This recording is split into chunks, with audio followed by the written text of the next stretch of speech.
Hoy un periodista devenido en escritor, Hugo Alconada Mon, nos habla de la ciudad de las ranas y conocemos algo sobre la Fundación de La Plata.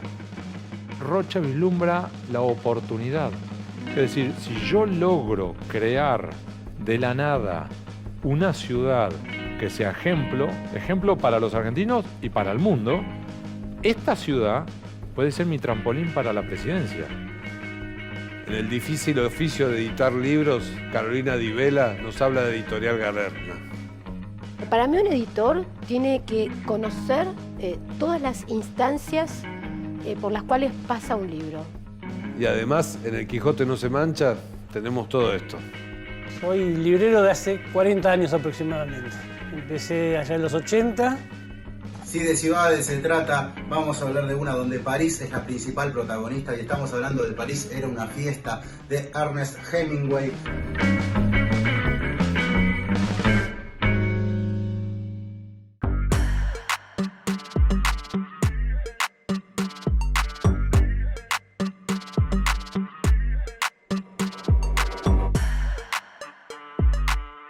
Pienso en la Troya de Homero, en la Roma de Virgilio, pienso en la Nueva York de Paul Auster o el París de Víctor Hugo, y pienso en esas ciudades que además de escenarios, de grandes gestas, fueron protagonistas de su época.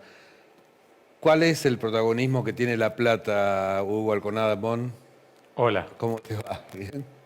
Es un protagonismo con la generación del 80, masonería e inmigrantes. Vamos a empezar por el principio. ¿Qué era la generación del 80? ¿Cuál era el proyecto de país que tenía la generación del 80? La generación del 80 era un bloque de personas con ideas bastante parecidas entre sí, y por eso se habla de una idea de generación, que incluyó a hombres como Julio Argentino Roca, Dardo Rocha, Domingo Faustino Sarmiento, Carlos Pellegrini, Eduardo Wilde, Bartolomé Mitre, que profesaron la idea de un régimen agroexportador, con una idea de orden y progreso, racionalista, que bregaba, de acuerdo a sus propios ideales, por llevar a la Argentina a la modernidad, con un Estado moderno, que por supuesto que tenía sus ruidos, sus grietas en la pared, porque era un régimen oligárquico conservador. Era otro modelo, un modelo agroexportador. Y es ese grupo de personas que por supuesto que actuaban como bloque, pero también tenían sus diferencias y muy profundas entre sí, entre por ejemplo Roca y Rocha. Es esa generación que, por ejemplo, impulsa dos hitos luminosos. El primero es la sanción de la ley 1420, que impulsa la educación pública, laica, gratuita para cualquier persona que pisara el territorio argentino. Y eso logra que al cabo de 20 años este país sea uno de los países más alfabetizados, más educados de América Latina. Y también la ciudad de La Plata, que por ahí hoy lo vemos como algo anecdótico, pero en aquel momento no lo fue. Porque la ciudad de La Plata era más que una ciudad. Entonces, La Plata era como si fuera la foto. Donde decís, mirá, acá tenés, esto es lo que somos y para acá vamos. Claro, ¿cómo era La Plata antes de 1882? ¿Cómo era la geografía? Por lo que contás, y la ciudad de las ranas, que decía Julio Argentino Roca, era un lugar con bañados, con esteros. Correcto. ¿Cómo era? Se lo denominaba como las lomas de la Ensenada. En las partes altas había sembradíos de maíz, en las partes bajas había bañados y pantanos, y eso explica el por qué Julio Argentino Roca decía, esta es la ciudad de las ranas. Claro. Y eso que era el padrino teórico de la ciudad, imagínate. Ahora, vos empezás el primer capítulo ya con la enemistad de Roca y Dardo Rocha. ¿A qué se debía esa enemistad? ¿Era el gobernador de su partido?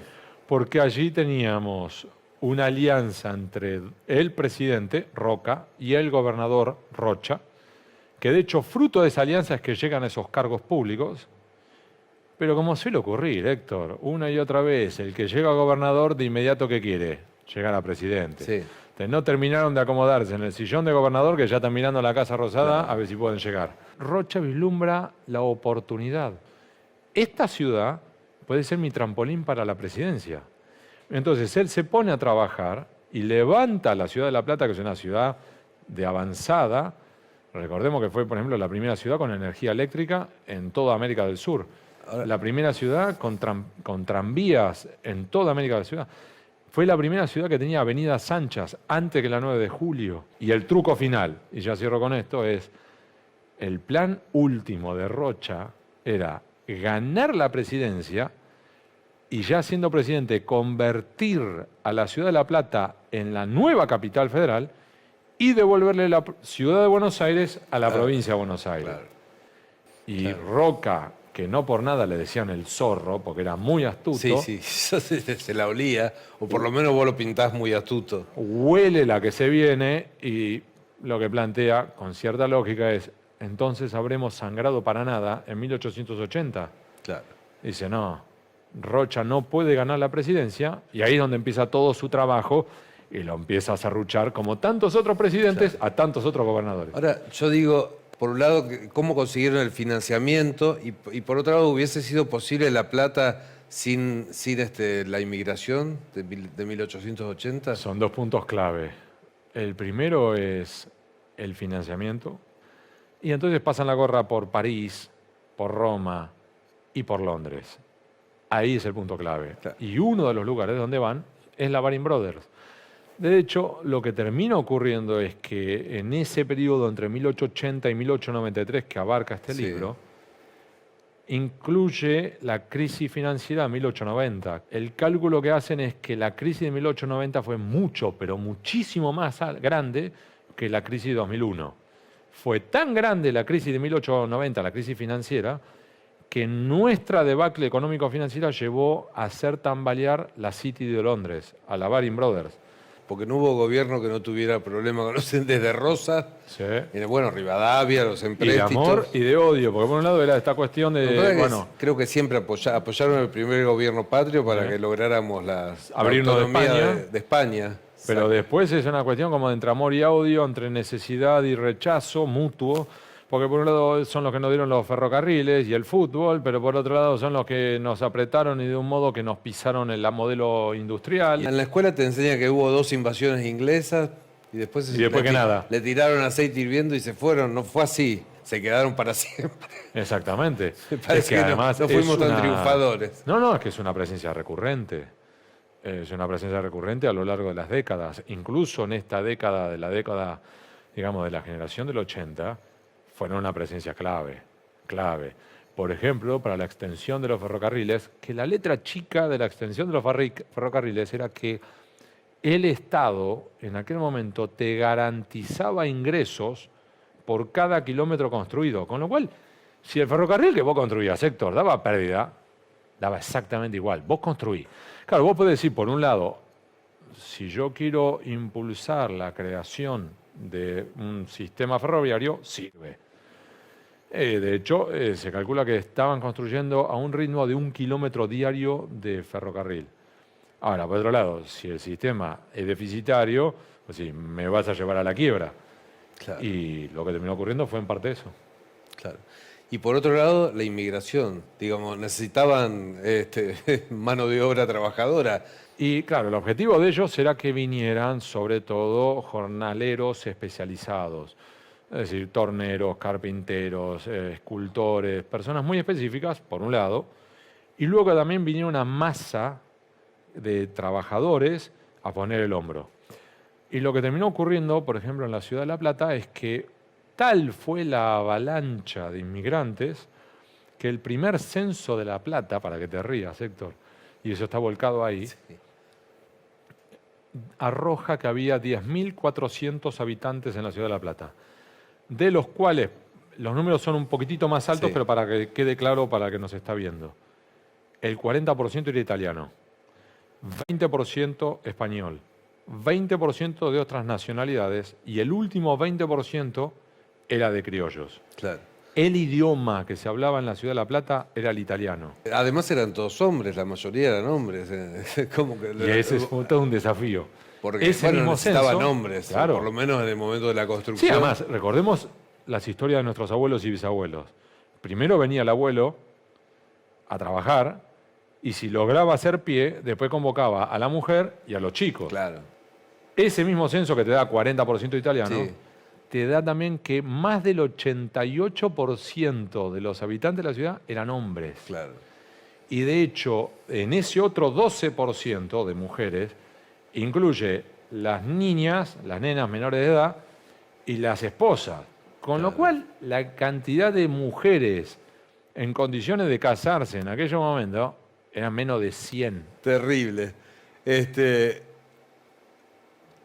¿En qué modelo de ciudad se inspiraron? Digo, en un modelo de ciudad europea? Sí. ¿Cuáles eran las ciudades ideales en ese momento? Ellos allí abrevaron de un par de ciudades alemanas. Claro. Y después lo que hicieron fue también abrevar de ideas específicas de distintas ciudades.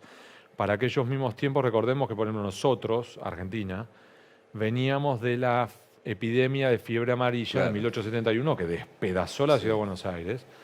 Y eso a su vez lleva a estas ideas, hasta ahora higienistas de la época, y esta idea de decir, bueno, tienen que ser avenidas más anchas para que pueda correr el viento y el frescor y limpie el aire sucio de la ciudad. Estas ideas. Toman ideas de avenidas anchas de París, abrevan también de ideas de canales, por ejemplo, de Londres. Es decir, hay un personaje muy particular que se llama Juan Manuel Burgos, que también aporta ideas muy interesantes, y hay un jugador clave, Pedro Benoit. Tenía un mate, te digo. Sí.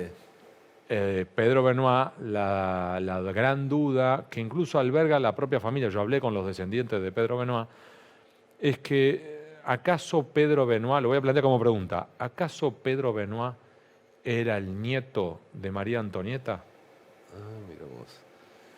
Entonces, estaba muy preocupado porque faltaban brazos. Cuando pone la piedra fundacional, él está pensando, ¿cómo vamos a construir esto? Porque está muy linda la fundación, pero hay que construirla. El último factor clave para el diseño de la ciudad de La Plata es la masonería. Eso te iba a preguntar. En el plano de la ciudad de La Plata hay múltiples símbolos masónicos y múltiples, como si fuera guiños a la masonería. Te voy a dar solamente 3. El primero, figura de la escuadra. Segundo, figura del compás. Y número 3, la forma en que está posicionada la ciudad.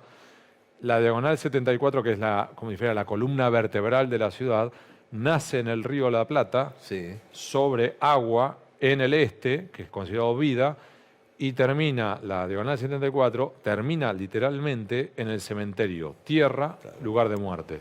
Esto es un gesto, una simbología. Y lo último, de lo que pudimos verificar, y hablo porque varias personas me ayudaron a hurgar en estas cosas, al menos 29 de los 36 personas claves del Departamento de Ingenieros que levantó la ciudad de La Plata eran masones.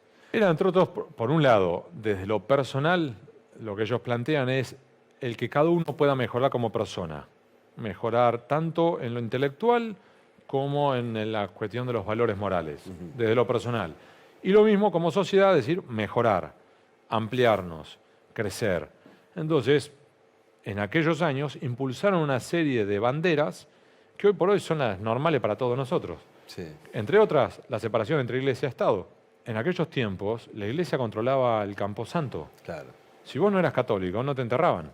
Si vos incluso, siendo católico, te habías suicidado, eso es pecado mortal. No te enterraban, date maña. Entonces, si tu hijo se había suicidado, problema tuyo. La propia Iglesia también te controlaba los registros civiles. Con lo cual, si los dos no eran católicos, no te casaban. Y además, no te bautizaban.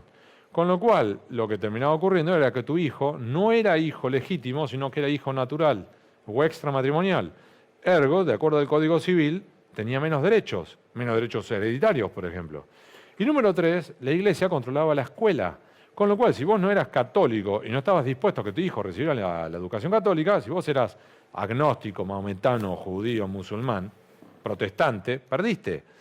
Entonces, esas son algunas de las pautas que la masonería quiere cambiar. Y eso explica, por ejemplo, la ley 1420. Un solo ejemplo para cerrar este tema de la masonería sobre su presencia. Domingo Faustino Sarmiento era masón y fue, de hecho, el gran maestre, es decir, traducido al español, el número 1 de la masonería argentina. Y número 2, otro miembro de la masonería fue Raúl Alfonsín. O sea que la masonería es algo que se mantiene a lo largo de las décadas. Yo imagino que en la construcción de una ciudad, primero necesitas mano de obra que trabaje y que la construya, pero después hay que educar a esa gente para que viva en esa ciudad, hay que buscar gente para todos los puestos que se necesitan, que se formen. ¿Quién se encargó de eso? ¿Tenés idea? Ese fue uno de los grandes desafíos que tuvieron. Entonces era básicamente como si yo te dijera a vos, bueno, ahora, ¿sabés qué, Héctor? Vamos a fundar una ciudad. Queda 4 horas para allá, Claro. tenemos que ir a caballo. Claro. Y además no hay mucho para hacer. Claro. Y no hay mucho para... Entonces vos me dirás... Entonces, Hay ranas. Claro, hay ranas. Entonces, vos me dirás, Hugo, ¿a qué vamos? Sí.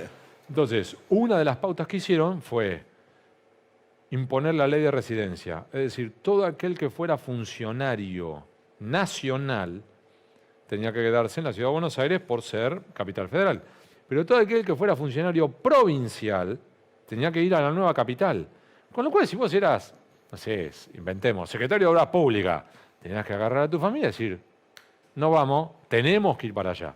Claro, lo que suele ocurrir en Argentina, ocurría en aquel momento, ocurre ahora, que es, por un camino va la ley, por otro camino va la realidad. Entonces, por un lado, existía la ley de residencia y hubo muchos funcionarios y empleados públicos que tuvieron que construir casas allá, pero cuando se logra establecer la línea de ferrocarril entre La Plata y Buenos Aires, claro. y ya pasó a ser 1 hora y cuarto, Iban y venían. en el último tren, que era a las 6:30 de la tarde, se llenaba. Esto está volcado en los registros de la época, aquellos que iban a la Ciudad de La Plata para contar qué tal era, y después escribían cartas o texto para... ¿De quién eran los trenes? De los ingleses. Y se subían todos los funcionarios públicos y te decían que la Ciudad de La Plata quedaba como una ciudad fantasma. Número 1. Y número 2. Dicho eso, sí es cierto que a su vez la decisión era establecerse allí y las primeras 2 escuelas que se fundan en la Ciudad de La Plata son una para nenes y la otra para adultos. Diciéndole a todos los bachicha, si ustedes quieren aprender español y quieren aprender a leer y escribir, vengan. Sarmiento, cuando empieza a tomar forma el proyecto de la Ciudad de La Plata, lo rechazó. No le gustó. Y luego va 2 veces. La primera vez, él mismo admite que se sorprendió. Y la segunda vez que fue, te lo digo en términos simplistas, se enamoró. Y además cuando ves las fotos de la época, Héctor, es impresionante. Son fotos que por momentos te recuerdan en algunas imágenes a un pueblo del lejano oeste. Por ejemplo, hay una foto de la calle 49, que es piso de tierra, los palenques con caballos atados, las casillas de madera y los carteles que te faltaba que le pusieran salún. Claro. ¿Sí? Por un lado. Y hay otras imágenes que son propias de un lugar donde todo está por hacer, y hay, por ejemplo, canales cavados en la tierra, pero de 10 metros de profundidad, había que cavar eso a pala, ¿eh? Y esto lo hicieron esos miles y miles de inmigrantes italianos, españoles, que vinieron a fachar el América. Yo digo, ya que este es un programa de literatura y nombramos a Sarmiento, Sarmiento es bárbaro para leerlo, para tener una idea de cómo fue el siglo XIX, no solo en Argentina, en las cartas y en los viajes de Sarmiento, Sí. hay una radiografía de lo que era el mundo del siglo Sí. XIX, que para mí es uno de los Mencionás a Sarmiento. grandes escritores. Sí. Otro que a mí me gustó mucho y abrevé mucho para este libro fue Edmundo de Amichis, Ah, claro, Corazón, claro.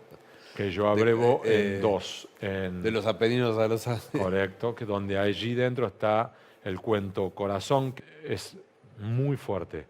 Es una crónica de él viniendo desde Génova en un vapor a el Río de la Plata, y en ese vapor él cuenta lo que ocurre en primera clase, donde en primera clase estaban los argentinos que tiraban manteca al techo y maltrataban a los italianos, viendo ustedes, y en tercera clase con el inmigrante italiano que venía Claro, terrible. Hacinado. y regalado. Che, ¿cómo fue, che, te digo, cómo fue el gran paso que diste del periodismo a la literatura? ¿Cómo se te ocurrió entrar a la ficción? Fue una mezcla de deseo, miedo y necesidad. leía, digo, lo que debe haber investigado para Sí, todo sí. esto. Sí. ¿Por qué? Porque empieza con aquel primer bichito. Pero empecé a escribir, en realidad a investigar, en la idea de escribir la historia de la Fundación, como si fuera una historia, nada más. Pero que fuera de no ficción. Y entonces fui al Archivo Histórico Provincial, Archivo Histórico Nacional, Museo de la Policía Bonaerense, Museo de la Policía Federal, los archivos del Ejército, los archivos del Servicio Penitenciario, los archivos de la Masonería, entrevisté investigadores del CONICET, profesores de historia, 3 veces presidente de la Academia Nacional de Historia, le hacían preguntas. Pero ¿sabes qué? Me encontré con una dificultad, donde el periodismo no llega, Sí, que es cuando hay piezas del rompecabezas que faltan. claro, la ficción tiene que... Te doy un ejemplo. Cuando muere Julio Argentino Roca, sus 3 hijas pasaron 2 años depurando los archivos de su padre para eliminar cualquier tipo de documento, carta, texto, lo que fuera, que pudiera manchar la memoria de su padre en lo político, en lo económico o en lo sentimental. Claro. Entonces, como te faltan piezas de rompecabezas, Claro. ahí es donde me agarró entre el miedo y el anhelo. Pero si querés, como si fuera como norte, ¿qué tenía yo? Quería jugar con 2 libros o 3 libros como pauta. Soy Roca, de Félix Claro. Luna, Uf, y 2 libros del gran Tomás Eloy Martínez. claro, La novela de Perón y Santa Vita. claro. Que son esos libros en los cuales vos te preguntás hasta dónde es la realidad Sí, y dónde comienza la ficción. Que Bueno. de hecho, ¿te acordás que con Tomás Eloy varios pegaron el patinazo? Claro. Que después Tomás Eloy tenía que decir, no, esa parte ficticia. Sí, así sí, que sí. no patines. sí, sí, sí. Entonces, ¿Alguien te dijo algo de lo que es real en el libro? ¿Tuviste quejas? No tuve quejas. Y lo más insólito, Héctor, lo que parece más ficción es lo que fue verdad. Claro, sí, pues suele pasar. Que, por ejemplo, claro, entre La Plata y los alrededores, cuando usted vaya desde Buenos Aires hacia La Plata y esté por llegar a la ciudad de La Plata, que tenés mano izquierda tenés el río de La Plata, mano derecha tenés todavía un descampado. Ahí hubo una batalla, la batalla de Rinquelet, 1893, con carga de caballería, infantería, con dinamita volaron en pedazos un puente, muertos, heridos, todo. Claro, cuando yo le cuento esto a muchos platenses, amigos míos, me abren los ojos y me dicen, dale, Hugo. Claro, lo que pasa es que hay muchos personajes muy conocidos de la historia argentina, o Victorino de la Plaza. Claro. Entonces vos decís, es verdad, esto, si lo nombra debe ser cierto. Es que en muchos casos, a ver, jugué en 3 niveles. El nivel de la pura realidad. Entonces, lo que Julio Argentino Roca y Dardo Rocha se dicen, por ejemplo, Sí, está apoyado en lo que ellos realmente dijeron, y yo abrevo de los diarios de la época, o lo que ellos escribieron en cartas que se enviaron, y lo que yo digo que ellos pensaron, es lo que ellos realmente pensaron y escribieron por ahí a terceros. Entonces era, bueno, Roca, escribiéndole a Rocha, sos mi amigo. Se daba vuelta Claro. y le decía a un tercero, decía, Rocha no lo soporto, porque es las veleidades que tiene. Y Entonces yo juego con eso, nivel 1. Nivel 2, hay personajes que realmente existieron, pero a los cuales yo le doy una vida distinta. Ejemplo, Gianni Dorma, sí. que no voy a decir más sobre él para no spoilear nada. Y hay un tercer nivel, que son completamente ficticios, como por ejemplo Íñigo Rocamora, pero que Íñigo Rocamora, a su vez, yo lo hago tener, no vamos a decir demasiado para no spoilear, algo con una muchacha Sí, llamada una historia de Guillerm- amor, digamos la historia de amor de la... con Guillermina de Oliveira César, que realmente existió y terminó siendo amante de Julio Argentino Roca. Sí. Entonces es ir jugando. Sí, sí, sí. Sí, es decir, el rol de la prensa también, me voy acordando de cosas. Sí. Digo, las publicaciones del Mosquito. Es que, número 1, espionaje cruzado. No sé si te suena un poco actual. Entonces, Roca, presidente, interceptándole las cartas a Rocha, gobernador, y viceversa. Y Roca tenía un topo en el grupo de Rocha. Buen hombre de su partido, Claro. del autonomista. Sí. Y si ahora hablamos de pinchar los teléfonos, en aquellos momentos se pinchaban los telégrafos. Claro. Número 1, entonces espionaje. Número 2, desvío de fondos. Entonces, desviaban fondos para acá. Sí. Número 3, compra de periodistas. No sé si suena un poco actual. Sí, corrupción. Bueno, entonces está volcado por escrito las negociaciones entre el gobernador Rocha y el director de la revista El Mosquito, Henry Stein, en la Sí. cual acuerdan el que a cambio de dinero, Sí, sí, sí. Herrnstein modifique la posición editorial de la revista El Mosquito, que era como una revista muy satírica, y la modifica por completo y pasa de enfilar para este lado a enfilar para allá. Ahora, a los 2 años y un día, cuando se terminó el contrato, a ver, voy a dar solamente un ¿Qué ejemplo. heredamos de la generación del 80? ¿Qué país nos dejó la generación del 80? Las luces y sombras. Sí. Las sombras, estos vicios, que por ejemplo en corrupción, el hermanito, uno de los hermanitos de Julio Roca era tan picante, se llamaba Ataliba Roca. Sí. Era tan picante que cuando Julio Roca fue el jefe de la expedición de la conquista del desierto, el hermanito era el principal proveedor del ejército. No sé si...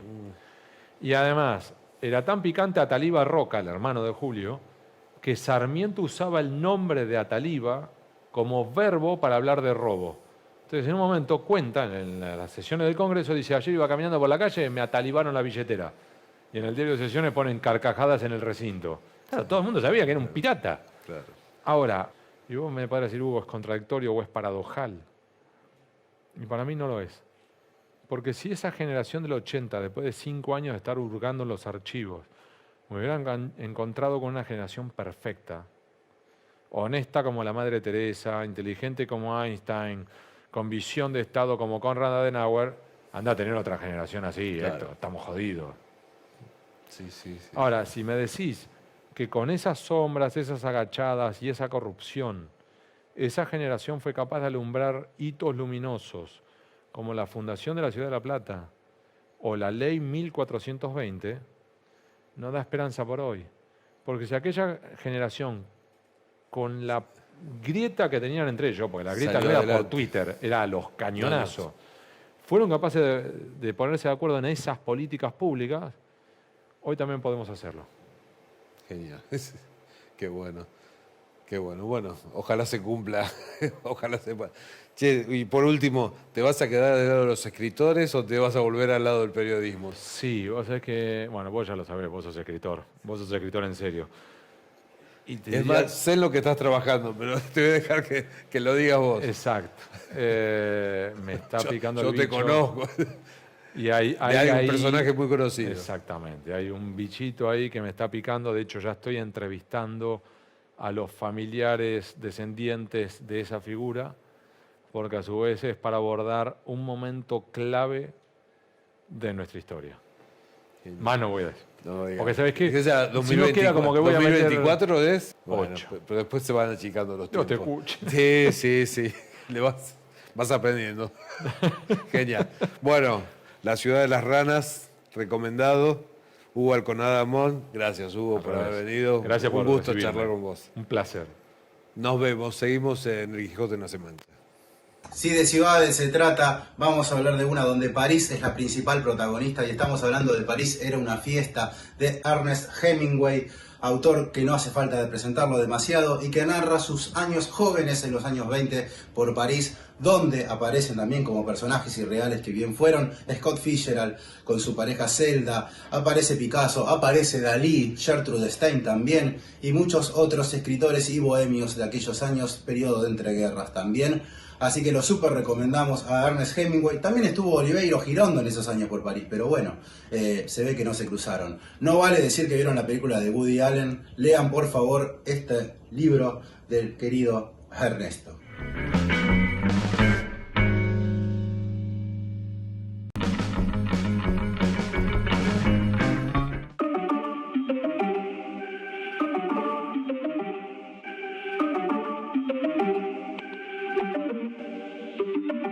Soy Carlos Guiró, estamos en Chacarita, en Avenida Federico Lacroze, 3645. Soy librero de hace 40 años aproximadamente. Empecé allá en los 80 y desde que yo abrí la librería le dediqué una vidriera desde el primer día a la literatura infantil. Y nos pareció excelente el nombre. Fue a sugerencia de mis hijas, fervientes admiradoras de Tolkien y de su obra. Se lee cada vez más, incluso con el apoyo de las escuelas que les recomiendan en el ciclo escolar qué temas leer. También la literatura juvenil infantil. Es impresionante la cantidad de material y de editoriales nuevas que hay, que han surgido Y tratamos de que sea una librería general en todo aspecto. Tenemos, bueno, por supuesto, muchas madres que vienen con sus hijos a buscar lectura, libros para los cumpleaños. Y bueno, también tenemos gente joven que viene a buscar cierta literatura más independiente. Y también, bueno, gente de tercera edad. O sea, como verás, es muy variado el público. Hay una profesión que es un camino a ciegas. El que la transita va tanteando y creciendo y suponiendo cosas, pero no tiene seguridad de nada. Esa es la edición de libros. Carolina Di Vela, ¿por qué te hiciste editora de libros? Qué pregunta. Creo que tan a ciegas como lo estás diciendo vos, porque en realidad mi primer trabajo fue corrección. O sea, mi primer trabajo fue la corrección de la Constitución, de la nueva Constitución argentina. Venía de letras y después me especialicé en producción editorial. Empecé en Eudeva como jefa de producción. Sí. Y me gustaba conocer todo lo que tenía que ver con hacer libros. Primero creo que porque soy lectora, o sea, porque amo leer, Claro, ¿no? porque te gustan los libros. Claro, y quería estar en medio de todo eso. ¿Cuál es el rol del editor en una editorial? Porque hablamos del editor como si todos supiéramos y no sabemos qué hace. A ver, yo te puedo contar lo que hago yo como editora. Claro, ¿no? en tu editorial. Claro, que, claro. Por cierto, es Galerna, Galerna, sí, eso. que no es tu editorial, No, pero no es mi es donde editorial, trabajas. es donde trabajo como gerente editorial. A ver, para mí un editor tiene que conocer todas las instancias por las cuales pasa un libro. Desde pensar un libro, desde conocer los escritores que están, digamos, saber detectar escritores, detectar tendencias, o sea, hacer un buen research, ¿no? O sea, saber encontrar dónde están las oportunidades para publicar. Explorás la necesidad del mercado, o sea, hace falta un libro que hable de tal cosa. Eso es no ficción, Claro. claro. Y también estar muy atento a las nuevas voces dentro de lo que es la ficción, ¿no? O sea, a mí me gusta más la tarea editorial que no va sobre seguro. A mí me gusta más la tarea editorial que descubre una voz no escuchada o no leída, ¿no? O que de golpe se adelanta a un tema que todavía del que nadie todavía empezó a hablar. Me parece que ahí hay casi una misión editorial de poner en palabras, ¿no? De poner en páginas de libro Sí. algo que todavía alguien no vio, ¿no? Es como la pregunta, bueno, ¿qué estoy viendo? ¿Qué no estoy viendo de lo que me rodea? Me parece que los libros, o al menos yo lo entiendo así. ¿Qué hago yo dentro de mis tareas editoriales? Bueno, desde buscar autores, conversar con los autores, pensar libros, leer borradores de escritores que se acercan o borradores que están en proceso de escritura. Pero yo, por ejemplo, escribo un libro, decido llevártelo a tu editorial. ¿Qué tiene que tener mi novela para que a vos te interese publicarla, por ejemplo? Si es ficción, Sí. yo siempre leo los libros, o sea, mi primer acercamiento es como lectora. A veces puede ser con la manera en que está escrito, ¿no? Con cómo también aborda determinados temas, con cómo rompe con los géneros establecidos. A mí también me gusta mucho esto de encontrar maneras nuevas de contar los temas universales, Claro. porque en definitiva la ficción, para mí al menos, ¿no? Siempre recae en temas que son universales, solamente sí. desde la singularidad de la mirada de quien escribe. Básicamente me tiene que mover. O sea, yo a veces incluso, o sea, si está muy mal escrito, eso es Claro, una barrera. sí. Pero a veces... Si la historia no va para ningún lado. Claro, la misma editora hoy que Claro. hace 10 años Que atrás, o por sea, supuesto. uno va aprendiendo en el camino, entonces... Y vos, por ejemplo, sos la responsable del diseño también, porque ahora los libros tienen un diseño maravilloso, son lindos objetos. Te gustan por lo que cuentan, pero también te los llevas por la tapa, porque te gustó el diseño. Bueno, es un tema, Es una apuesta económica y tiene que vender ese libro. yo creo que sí. Digo, está la idea romántica de publico y le vendo a mi familia, pero no es un negocio ese. Yo creo que es un hermoso equilibrio Claro. entre esas dos partes. O sea, el libro sigue siendo portador Sí. de buena calidad literaria o de buena calidad conceptual y debe garantizarlo para mí. Pero si Eso- está bien empaquetado, Mejor, Claro. mejor, porque yo creo que toda la apariencia del libro como objeto le agrega oportunidad para que más lectores accedan a esa lectura. En el fondo, los editores queremos que nuestros libros, Sí. aún formando parte de estructuras económicas, de empresas, yo no podría publicar un libro en el que no crea. Claro. O sea, yo no publico libros relleno, o sea, Claro. no tengo esa lógica. O sea, cada libro que ves en esta Claro. mesa y de los que no traje Los también. leíste todos, los conoces a todos, Estuve hablaste con los autores. claro, detrás de todos los libros que se vienen publicando. Y sí, porque un editor está involucrado con lo que publica. Yo no Claro. creo tanto, si bien hace falta, ¿no? La tarea del editor, digamos que simplemente se limita a hacer una corrección de estilo, es necesaria, pero a mí me interesa más el rol del editor que se involucra desde el inicio y que, yo siempre digo lo mismo, el libro empieza cuando se lanza al mercado, o sea, los editores lo conocemos desde todo el back, ¿no? Pero ¿Hay algo que te asegure el éxito de un libro? Que vos digas, este lo va a pegar, este libro la va a pegar, o no. O es lo que Me dije al asegu- principio, vas a ciega y decís, apostamos por temas, por autores, por combinaciones de temática con autor, por formatos a veces, por una relación de todo eso con una oportunidad, por un contexto, ¿no? Son estimaciones, Sí. ¿sí? Son especulaciones. Ahora, la garantía, la seguridad, no la no. tenés. Y tenemos ejemplos. ¿El éxito solo depende de la cuestión literaria o también puede ser porque el autor, porque tiene más difusión, porque es más conocido, porque habla en radio o porque escribe en tal revista? Digo, ¿el autor también vende? Yo creo que sí.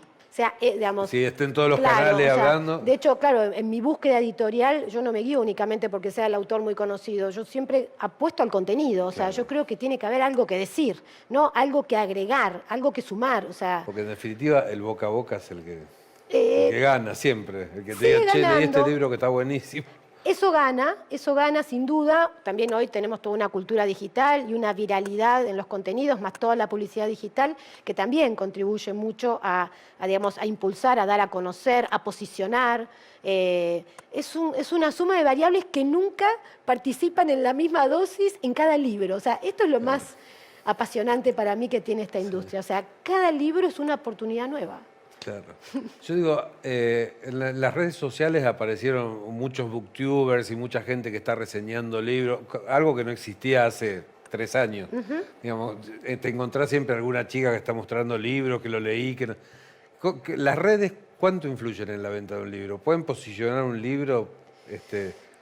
A ver, uno Eh, puede medir, esta es una hermosa pregunta, uno puede medir, yo esto lo tengo visto por campañas, por ejemplo, de publicidad, de ads, ¿no? O sea, uno puede medir el impacto de la campaña, pero no necesariamente el impacto de la campaña tiene que ver con la conversión en ventas, ¿sí?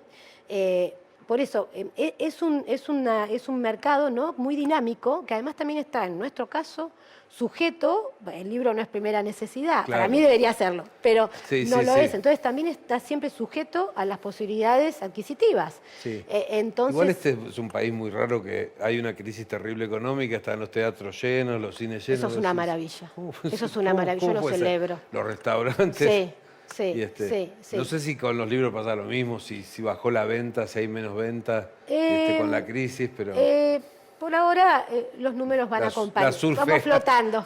bueno, ya hay un grupo que puede acceder al libro y Sí, vamos flotando. De hecho, los años de Galerna desde el año pasado y este año vienen siendo años de crecimiento, ¿no? O sea, un editor tiene que tener una estrategia en mente de lo que quiere de ese catálogo, si trabajás dentro de un catálogo de un tercero, ¿no?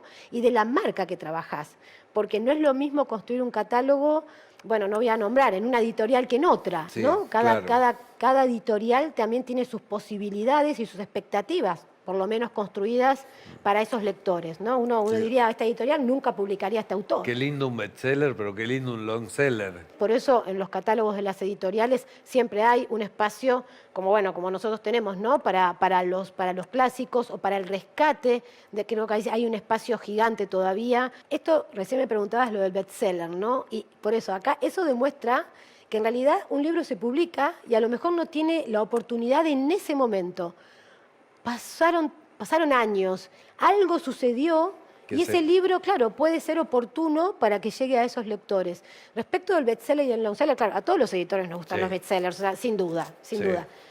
Sin embargo, el sostenimiento del motor editorial para mí está dado por esos libros que continúan y que digamos, Claro. que permanecen, ¿no? que mantienen su vigencia con el paso del tiempo, Claro. porque son los que aseguran también la continuidad. Claro, necesitas que tener un Cortázar que vende siempre, que Claro. te asegura una venta segura para Para probar poder- con los nuevos. Exacto, Claro.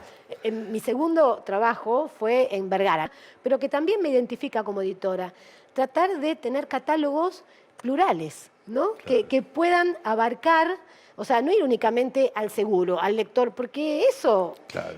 digamos, yo creo que incluso también desde lo comercial, ¿no? O sea, hay libros que se venden solos, Sí. ¿no? Y hay libros que necesitan una fuerza comercial detrás que haga su trabajo y que logre argumentar comercialmente, digamos, de manera honesta, ¿no? Porque ese libro vale la pena ser vendido y leído. Háblame de Galerna, de la editorial en que trabajas. Hablamos de tu trabajo, ahora hablemos de Galerna. Bien. ¿Qué es Galerna? Además de la librería que todos conocemos en San Telmo, ¿cuándo empezó a funcionar como editorial? Nació en 1967 como editorial. Las librerías llegaron después. Bueno, de hecho fue una editorial en la época de su nacimiento y de su gestación y publicación, precursora de escritores que después vieron sus ediciones en otras grandes empresas editoriales. En ese sentido es una editorial con mucha antigüedad y además es una editorial argentina, lo cual con esa antigüedad y este mix de catálogo es bastante importante, ¿no? Es relevante. Yo desembarqué en Galerna en el 2020, sobre finales del 2020. Y tenemos todo esto. Sí, Trabajaste sí. con todos los autores, Con todos. todos los temas. Con todos. ¿Qué tenés así como joyita? ¿Qué te puedo ofrecer? ¿Qué me puedes ofrecer? A ver, ¿cuáles Todos. son los títulos que Todos. tenés? Yo, uno por uno te Sí. digo por qué, después establecemos el orden de lectura. Dale, elijamos tres que me digas, mira, llévate los tres que son buenísimos. Ay. Sí, es muy difícil. No, bueno, dale. 3 grupos. Sí, te tres amo. grupos, tres grupos. Tres Para no quedar grupos. mal con ningún autor. 3 grupos. Mira, el primer grupo va a ser La otra palabra, que Simone de Beauvoir, de Sí. Daniela Suárez Tomé, Las griegas de Mariana Gardela. Esta es una colección que iniciamos este año. Está dirigida por Jazmín Ferreiro. Está dedicada a mujeres que a lo largo de la historia produjeron obra filosófica, no necesariamente ligadas con la filosofía y mucho menos muchas de ellas tenidas en cuenta en el canon filosófico, ¿no? Empezaron unos nombrecitos, Simón de Beauvoir. Y las griegas. Sí, ni hablar. No, en muchos casos, a ver, con Jazmín empezamos a trabajar el año pasado para ver, bueno, cuál era el mix de esos 10 o 12 volúmenes de la colección, porque una de las premisas era no caer en lugares comunes, ¿no? O sea, hay determinadas categorías o tendencias que también ya están como muy tratadas. La mujer es uno de ellos, entonces el desafío era, bueno, ¿cómo podemos dar vida a autoras como Simone de Beauvoir, ¿no? Que ya ha sido tratada, leída, y decir, bueno, ¿desde qué lugar la abordamos? Sí. Y también el desafío de publicar un volumen con Sí, las tiene un griegas aparato crítico. gigante, y encontrar la novedad, ¿no? En el abordaje, ¿no? Y también dentro de la colección, otra premisa fue buscar a las especialistas o los especialistas, no tienen que ser necesariamente autoras mujeres, en esos personajes y en esas figuras y no caer en lugares comunes, ¿no? O sea, tratar de apostar a esto, a decir, bueno, son mujeres que sí tuvieron oportunidad en su época, el canon no las tuvo en cuenta, pero produjeron obra que hoy puede ser releída y tiene vigencia. Claro. Ta- ¿En ficción qué tenés? En ficción, bueno, Estoy como en en el ficción mercado. tengo, A bueno, ver. Natalia Cito, que es una novela de no ficción, porque en el caso de Natalia Cito, 27 noches. ¿Era tercera novela? Sí. ¿Tiene no, rara? Rara, no, es la segunda. Ah, Rara es la segunda. Se viene la tercera, pero no con nosotros. Ah. Natalia llegó con este proyecto, me propuso este proyecto que nació como una obra, una crónica periodística, una investigación periodística sobre un hecho real, que es el caso de Natalia Cohen.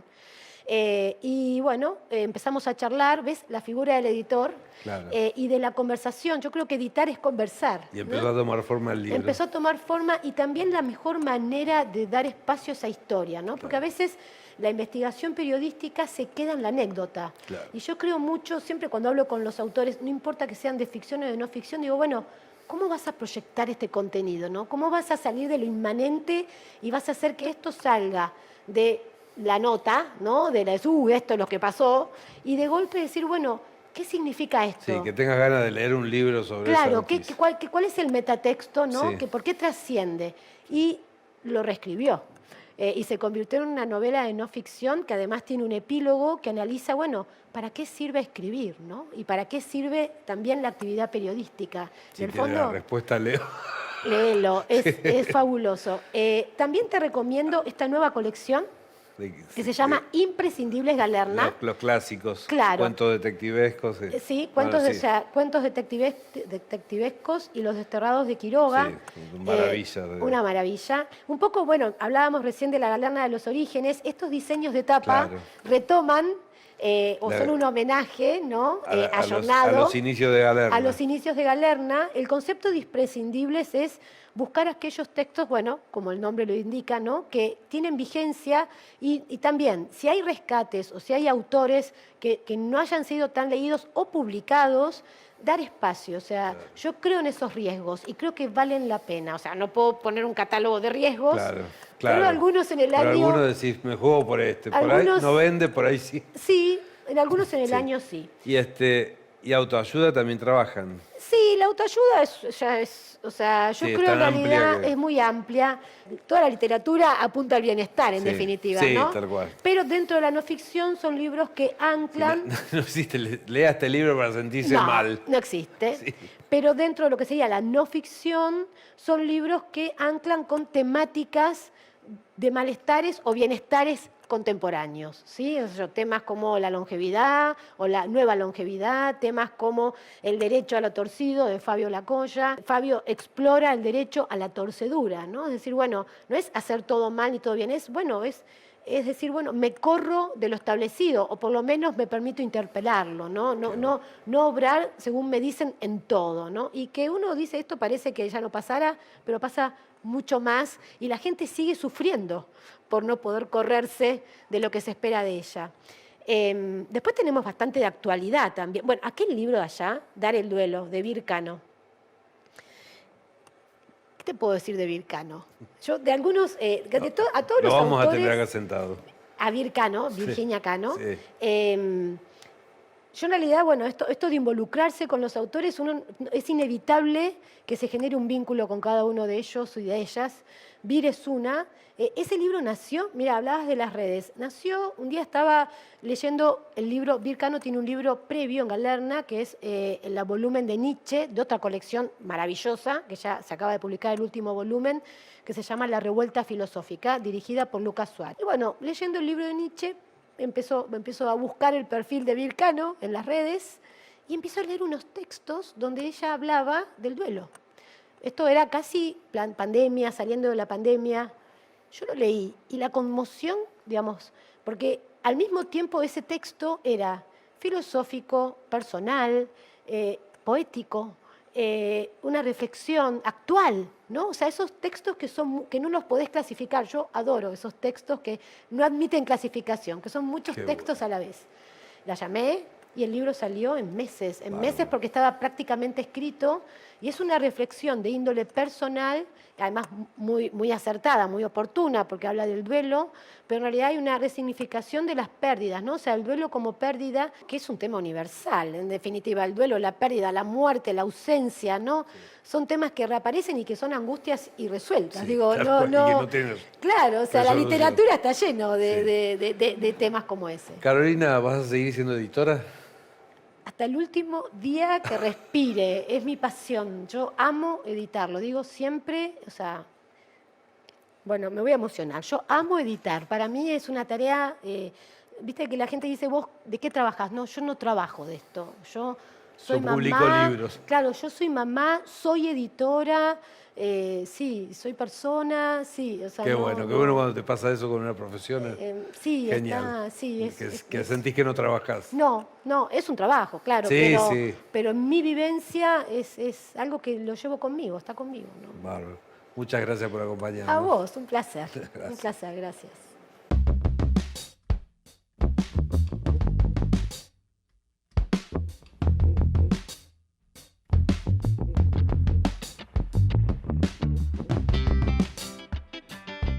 Esto fue todo por hoy. En El Quijote no se mancha. Nos vemos la semana que viene. Muchas gracias por estar ahí.